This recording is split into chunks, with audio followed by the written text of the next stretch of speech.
नमस्कार. राज्यभरातील प्रशासकीय सेवांची तयारी करणाऱ्या लाखो उमेदवारांसाठी आजचं हे सविस्तर विश्लेषण म्हणजे खूप मोठी ब्रेकिंग न्यूज आहे. आज आपण अशा एका विषयावर बोलणार आहोत जो स्पर्धा परीक्षांच्या जगात खरंच एक मोठी क्रांती घडवून आणणार आहे. तलाठी भरती प्रक्रियेत शासनाने एक असा ऐतिहासिक निर्णय घेतलाय ना, जो फक्त परीक्षेपुरता मर्यादित नाही, तर पूर्ण प्रक्रियेत एक भक्कम पारदर्शकता आणणार आहे. चला तर मग या बहुप्रतीक्षित निर्णयामागचं सत्य आणि त्याची संपूर्ण माहिती अगदी सोप्या भाषेत समजून घेऊया. तर चला थेट मुख्य मुद्द्याकडे वळूया आणि सुरुवात करूया ह्या एका भव्य आकड्याने. 1700हून अधिक. होय, अगदी बरोबर ऐकलत. तलाठी पदासाठी राज्यभरात तब्बल 1700 पेक्षा जास्त रिक्त जागा भरल्या जाणार आहेत. बरं, हा काही साधासुद्धा आकडा नाहीये. महसूल विभागात एकाच वेळी इतक्या मोठ्या प्रमाणावर संधी उपलब्ध होणं ही खरंच एक प्रचंड मोठी गोष्ट आहे. जे उमेदवार रात्रंदिवस एक करून अभ्यास करत आहेत ना, त्यांच्यासाठी हे एक अत्यंत आश्वासक पाऊल आहे. प्रशासकीय व्यवस्था अधिक बळकट करण्याची शासनाची ही जोरदार तयारी यातून स्पष्टपणे दिसून येते. आता पुढचा महत्त्वाचा भाग म्हणजे तलाठी परीक्षा आता MPSCकडे का गेली आणि हा बदल नक्की का करण्यात आला, यामागची थोडी पार्श्वभूमी आणि मुख्य उद्देश आपण समजून घेऊया. खरं तर मागचा इतिहास पाहिला तर आपल्या लक्षात येईल की यापूर्वीच्या खासगी कंपन्यांच्या परीक्षा पद्धतींबद्दल उमेदवारांच्या मनात किती तीव्र असंतोष होता. म्हणजे विचार करा, 1-2 वर्षे जीव तोडून अभ्यास करायचा आणि नंतर पेपर फुटी, तांत्रिक अडचणी किंवा गैरप्रकारांच्या बातम्या ऐकायच्या. हे खूपच निराशाजनक होतं, नाही का? प्रामाणिकपणे अभ्यास करणाऱ्यांचं यात मोठं नुकसान होत होतं.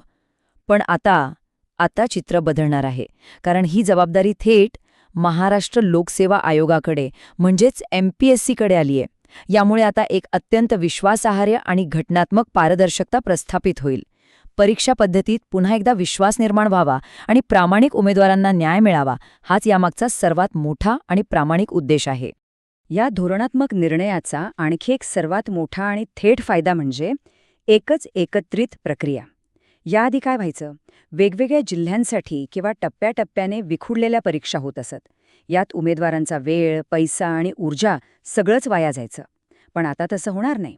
MPSCच्या माध्यमातून परीक्षा होणार असल्यामुळे या विखुरलेल्या परीक्षांचा गोंधळ कमी होईल.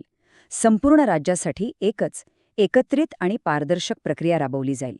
याचा सरळ अर्थ असा की आता एकाच प्रक्रियेतून राज्यभरातील मोठ्या संधींसाठी सगळ्यांना समान आणि निष्पक्ष पातळीवर स्पर्धा करता येणार आहे. हे खरंच खूप दिलासादायक आहे.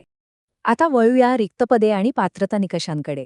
या नव्या प्रक्रियेसाठी नक्की कोण पात्र आहे, चला पटकन पाहून घेऊया. आणि यावरून एक गोष्ट अगदी स्पष्ट होते की ह्या संधीची व्याप्ती अतिशय मोठी आहे. कारण पात्रता निकष अतिशय सोपे आणि सुटसुटीत ठेवण्यात आले आहेत. कोणत्याही शाखेतील पदवीधर या पदासाठी अर्ज करू शकणार आहेत. म्हणजेच कला, वाणिज्य, विज्ञान, इंजिनिअरिंग किंवा इतर कोणत्याही मान्यताप्राप्त विद्यापीठाची पदवी असेल तरीही चालणार. कोणत्याही एका विशिष्ट शाखेची जाचक अट इथे नाहीये. त्यामुळे पदवी घेतलेल्या सर्व तरुणांसाठी प्रशासनात प्रवेश करण्याचे दरवाजे या निर्णयाने खऱ्या अर्थाने आणि पूर्णपणे खुले केले आहेत. आता जाऊया 2026च्या भरती वेळापत्रकाकडे.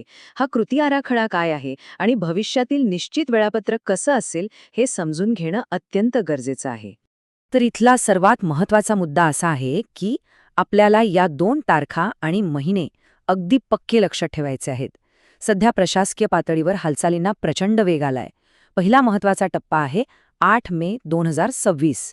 या तारखेपर्यंत राज्यातील सर्व विभागीय कार्यालयांना त्यांच्याकडील रिक्त पदांचा अहवाल शासनाला सादर करण्याचे कडक आदेश दिले गेले आहेत. म्हणजेच आकडेवारी गोळा करण्याचं काम अगदी युद्धपातळीवर पूर्ण होईल. आणि यानंतर येतो दुसरा आणि सर्वात महत्त्वाचा टप्पा, जुलै 2026. या महिन्यापर्यंत या मेघा भरतीची अधिकृत जाहिरात प्रसिद्ध होण्याची दाट शक्यता आहे. थोडक्यात सांगायचं तर अभ्यासाचं नियोजन करण्यासाठी आता एक अतिशय स्पष्ट ध्येय आणि डेडलाईन आपल्यासमोर उभी आहे. या संपूर्ण विश्लेषणाच्या शेवटी एक अतिशय विचार करायला लावणारा प्रश्न समोर येतो. एकीकडे 1700हून अधिक पदे आणि दुसरीकडे थेट MPSCकडून राबवली जाणारी पूर्णपणे पारदर्शक प्रक्रिया.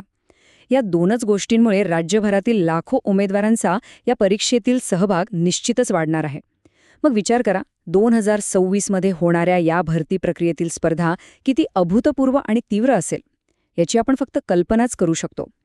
या अशा जीवघेण्या स्पर्धेत टिकून राहायचं असेल आणि यश मिळवायचं असेल तर आत्तापासूनच अत्यंत कठोर आणि सुनियोजित अभ्यासाला सुरुवात करणारी काळाची गरज बनली आहे.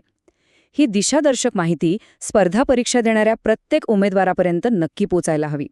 या सविस्तर विश्लेषणात सहभागी झाल्याबद्दल मनःपूर्वक धन्यवाद आणि आगामी तयारीसाठी सर्वांना खूप खूप शुभेच्छा.